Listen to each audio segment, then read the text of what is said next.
Excerpt: The Black Cat is a scary story by Edgar Allan Poe. It's about a man who murders his wife and conceals her body behind a wall in his cellar. After committing the crime, he is plagued by his guilty conscience and his pet feline.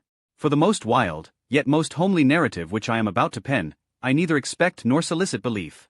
Mad indeed would I be to expect it, in a case where my very senses reject their own evidence. Yet, mad am I not, and very surely do I not dream. But tomorrow I die, and today I would unburthen my soul. My immediate purpose is to place before the world, plainly, succinctly, and without comment, a series of mere household events. In their consequences, these events have terrified, have tortured, have destroyed me. Yet I will not attempt to expound them. To me, they have presented little but horror, to many they will seem less terrible than baroques. Hereafter, perhaps, some intellect may be found which will reduce my phantasm to the commonplace, some intellect more calm, more logical, and far less excitable than my own, which will perceive, in the circumstances I detail with awe, nothing more than an ordinary succession of very natural causes and effects. From my infancy, I was noted for the docility and humanity of my disposition. My tenderness of heart was even so conspicuous as to make me the jest of my companions. I was especially fond of animals, and was indulged by my parents with a great variety of pets. With these I spent most of my time, and never was so happy as when feeding and caressing them. This peculiarity of character grew with my growth, and in my manhood, I derived from it one of my principal sources of pleasure. To those who have cherished an affection for a faithful and sagacious dog, I need hardly be at the trouble of explaining the nature or the intensity of the gratification thus derivable. There is something in the unselfish and self-sacrificing love of a brute, which goes directly to the heart of him who has had frequent occasion to test the paltry friendship and gossamer fidelity of mere man. I married early, and was happy to find in my wife a disposition not uncongenial with my own. Observing my partiality for domestic pets, she lost no opportunity of procuring those of the most agreeable kind. We had birds, goldfish, a fine dog, rabbits, a small monkey, and a cat. This latter was a remarkably large and beautiful animal, entirely black, and sagacious to an astonishing degree. In speaking of his intelligence, my wife, who at heart was not a little tinctured with superstition, made frequent allusion to the ancient popular notion, which regarded all black cats as witches in disguise. Not that she was ever serious upon this point, and I mention the matter at all for no better reason than that it happens just now to be remembered. Pluto, this was the cat's name, was my favorite pet and playmate. I alone fed him, and he attended me wherever I went about the house.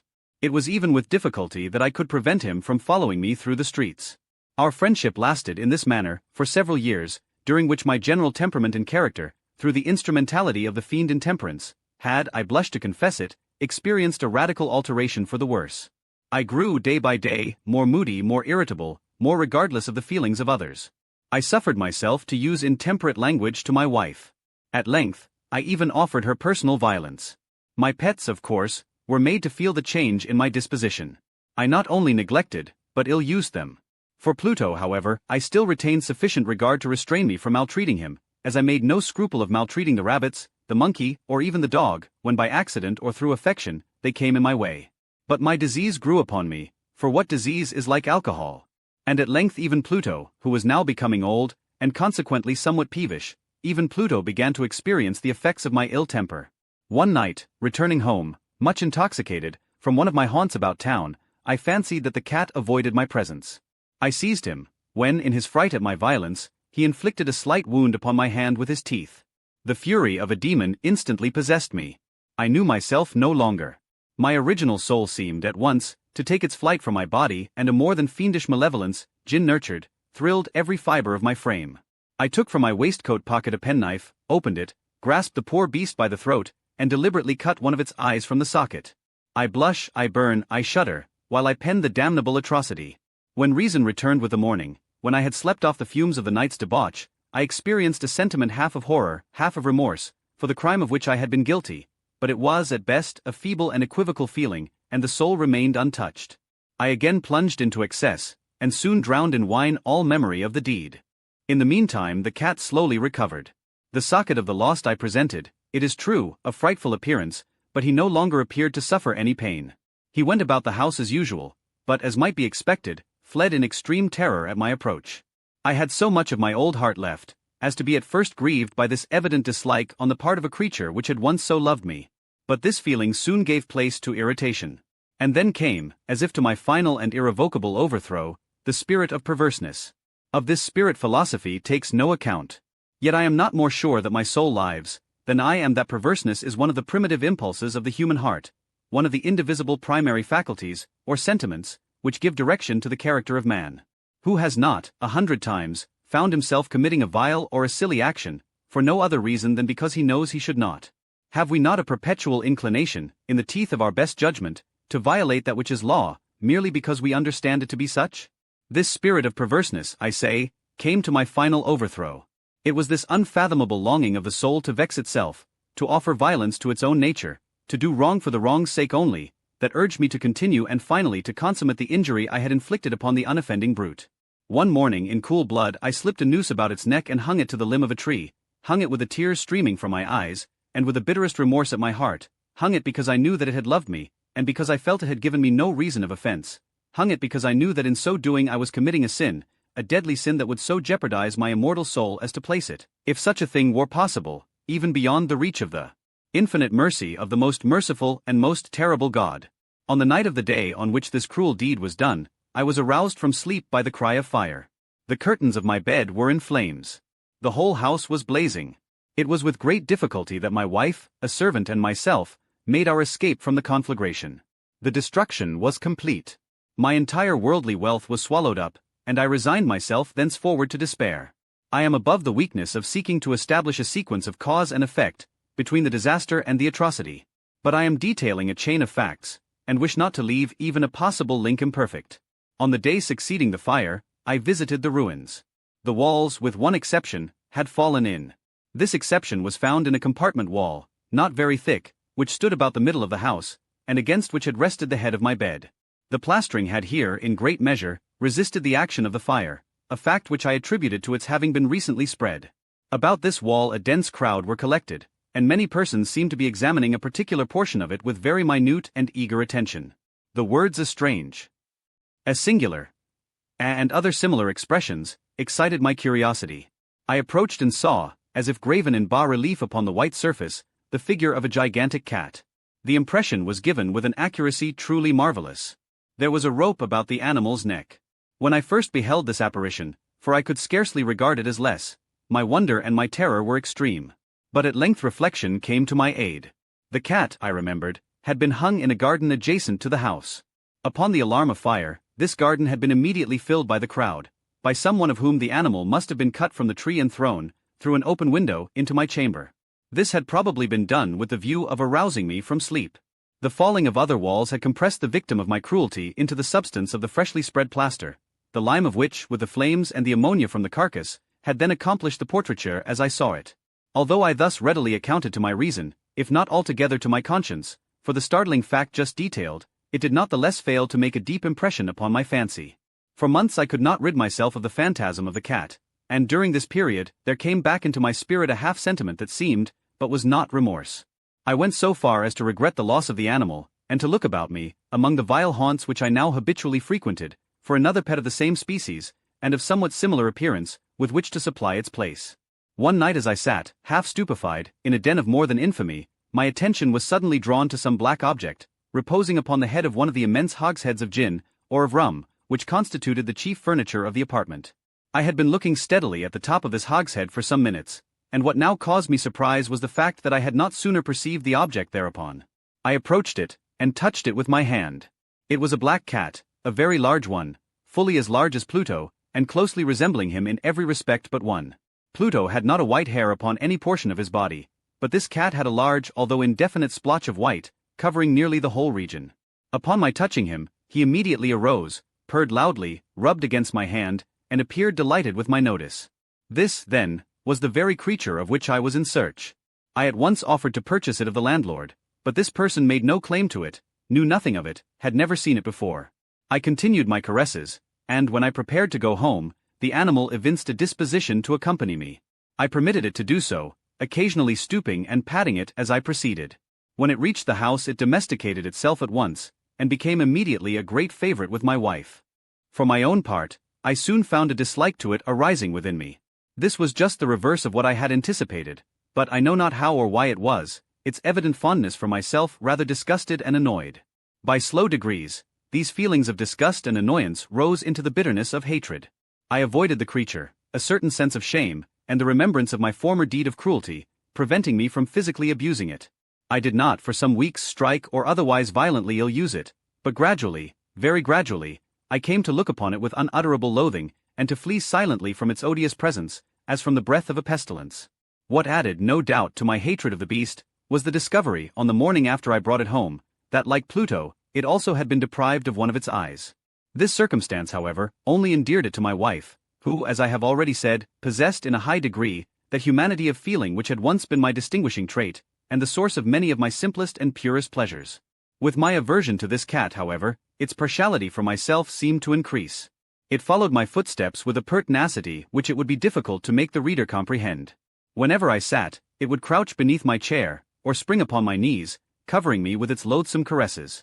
If I arose to walk, it would get between my feet and thus nearly throw me down, or, fastening its long and sharp claws in my dress, clamber in this manner. At such times, although I longed to destroy it with a blow, I was yet withheld from so doing, partly by a memory of my former crime, but chiefly, let me confess it at once, by absolute dread of the beast. This dread was not exactly a dread of physical evil, and yet I should be at a loss how otherwise to define it. I am almost ashamed to own, yes, even in this felon's cell, I am almost ashamed to own, that the terror and horror with which the animal inspired me had been heightened by one of the merest chimeras it would be possible to conceive. My wife had called my attention, more than once, to the character of the mark of white hair, of which I have spoken, and which constituted the sole visible difference between the strange beast and the one I had destroyed. The reader will remember that this mark, although large, had been originally very indefinite, but by slow degrees nearly imperceptible, and which for a long time my reason struggled to reject as fanciful, it had at length assumed a rigorous distinctness of outline. It was now the representation of an object that I shudder to name, and for this above all I loathed and dreaded, and would have rid myself of the monster had I dared. It was now, I say, the image of a hideous, of a ghastly thing, of the gallows. Oh, mournful and terrible engine of horror and of crime, of agony and of death! And now was I indeed wretched beyond the wretchedness of mere humanity. And a brute beast whose fellow I had contemptuously destroyed, a brute beast to work out for me a man, fashioned in the image of the high God, so much of insufferable woe. Alas! Neither by day nor by night knew I the blessing of rest any more. During the former the creature left me no moment alone, and in the latter I started hourly from dreams of unutterable fear, to find the hot breath of the thing upon my face, and its vast weight, an incarnate nightmare that I had no power to shake off, incumbent eternally upon my heart. Beneath the pressure of torments such as these, the feeble remnant of the good within me succumbed. Evil thoughts became my sole intimates, the darkest and most evil of thoughts. The moodiness of my usual temper increased to hatred of all things and of all mankind, while, from the sudden frequent and ungovernable outbursts of a fury to which I now blindly abandoned myself, my uncomplaining wife, alas, was the most usual and the most patient of sufferers. One day she accompanied me, upon some household errand, into the cellar of the old building which our poverty compelled us to inhabit. The cat followed me down the steep stairs, and nearly throwing me headlong, exasperated me to madness. Uplifting an axe, and forgetting in my wrath the childish dread which had hitherto stayed my hand, I aimed a blow at the animal which, of course, would have proved instantly fatal had it descended as I wished. But this blow was arrested by the hand of my wife. Goaded by the interference, into a rage more than demoniacal, I withdrew my arm from her grasp and buried the axe in her brain. She fell dead upon the spot, without a groan. This hideous murder accomplished, I set myself forthwith, and with entire deliberation, to the task of concealing the body. I knew that I could not remove it from the house, either by day or by night, without the risk of being observed by the neighbors. Many projects entered my mind. At one period I thought of cutting the corpse into minute fragments, and destroying them by fire. At another, I resolved to dig a grave for it in the floor of the cellar. Again, I deliberated about casting it in the well in the yard, about packing it in a box, as if merchandise with the usual arrangements, and so getting a porter to take it from the house. Finally I hit upon what I considered a far better expedient than either of these. I determined to wall it up in the cellar, as the monks of the Middle Ages are recorded to have walled up their victims. For a purpose such as this the cellar was well adapted. Its walls were loosely constructed, and had lately been plastered throughout with a rough plaster, which the dampness of the atmosphere had prevented from hardening. Moreover, in one of the walls was a projection, caused by a false chimney or fireplace, that had been filled up, and made to resemble the red of the cellar. I made no doubt that I could readily displace the bricks at this point, insert the corpse, and wall the whole up as before, so that no eye could detect anything suspicious. And in this calculation I was not deceived. By means of a crowbar I easily dislodged the bricks, and having carefully deposited the body against the inner wall, I propped it in that position, while with little trouble, I relaid the whole structure as it originally stood. Having procured mortar, sand and hair, with every possible precaution, I prepared a plaster which could not be distinguished from the old, and with this I very carefully went over the new brickwork.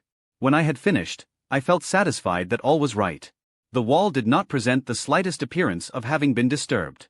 The rubbish on the floor was picked up with the minutest care. I looked around triumphantly and said to myself, here at least then, my labor has not been in vain. My next step was to look for the beast which had been the cause of so much wretchedness, for I had at length firmly resolved to put it to death. Had I been able to meet with it at the moment, there could have been no doubt of its fate, but it appeared that the crafty animal had been alarmed at the violence of my previous anger, and forbore to present itself in my present mood. It is impossible to describe, or to imagine, the blissful sense of relief which the absence of the detested creature occasioned in my bosom. It did not make its appearance during the night, and thus for one night at least since its introduction into the house, I soundly and tranquilly slept. I slept even with a burden of murder upon my soul. The second and the third day passed, and still my tormentor came not. Once again I breathed as a freeman. The monster, in terror, had fled the premises forever. I should behold it no more. My happiness was supreme. The guilt of my dark deed disturbed me but little. Some few inquiries had been made, but these had been readily answered. Even a search had been instituted, but of course nothing was to be discovered. I looked upon my future felicity as secured. Upon the fourth day of the assassination, a party of the police came, very unexpectedly, into the house, and proceeded again to make rigorous investigation of the premises. Secure, however, in the inscrutability of my place of concealment, I felt no embarrassment whatever. The officers bade me accompany them in their search. They left no nook or corner unexplored. At length, for the third or fourth time, they descended into the cellar. I quivered not in a muscle. My heart beat calmly as that of one who slumbers in innocence.